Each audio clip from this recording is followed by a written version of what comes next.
penny to the penny, again and again. I mean, right off the lines, it's all technical. And then for the first time, we've come out through the top. I think there's more to go. So if you had to be long or short, I want to be long here. Carter comes over. Wow. Come on over, Carter. Ryan will bring it for 08, just sit there and just sit there around. Like squat. You're a squatter. He's got his summer coat on, too. Looks kind of lemony, silky maybe. So new format, if you haven't realized, my videos keep getting flagged, so I have to come in here and make some comments. Hopefully this won't get flagged. Let's go ahead and let the video continue.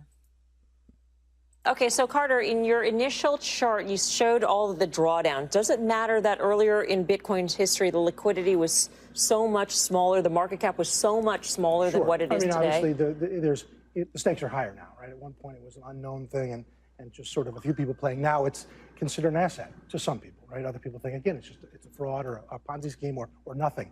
But what we do know is that if it were really going to top here, we would be forming the other side of a shoulder. Once again, they're going off of charting, which you can totally do. I brought up in the past that, and they did bring up the great point that just because a coin flips heads 50% of the time doesn't prevent it from flipping heads 10 times in a row. So be very, very careful. Nothing against charting. It's obviously good to know, but it's definitely not an oracle. No one has a crystal ball.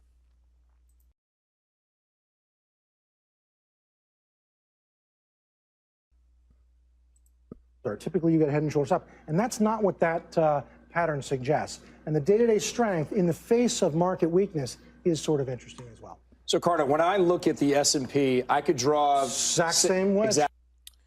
And so to kind of go into this further, why they're recommending this buy is obviously it hasn't gone below certain averages. So now they're saying, oh, like this is a clear sign for a bull market. And what I've recommended, and if you've been watching the channel, is just dollar cost average. I've been dollar cost averaging since I thought the beginning of the dip was early January. So when we first hit not even like under 400 billion, I started buying, and as the market cap went lower, I just increased my buys. And now that the market cap is up to 430 billion, I'm not making as many purchases because I've already made significant purchases under a 300 billion market cap. Now I'm still going to dollar cost average and still make purchases into this market, but very small amounts compared to what I was making when the market cap was under 300 billion.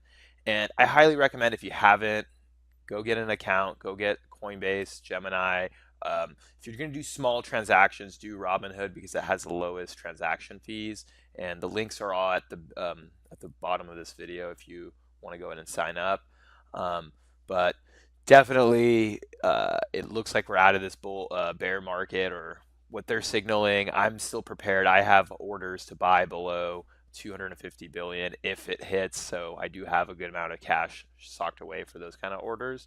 But if there's anything I can do to convince you guys, especially now that we've hit the 10,000 mark, go get an account, put in $5, $10, $20, whatever you want. Stop being a lurker. Get into this market, and you don't even have to buy right away. If you want to buy a smaller amount, go for it. If you want to buy maybe a week from now, 2 weeks from now, because you're still uncomfortable, whatever, just get your account set up and be ready to buy some sort of crypto, because I made the prediction, and I'm very confident with all this media hype, we're going to hit that trillion dollar market cap. So please don't miss out on it.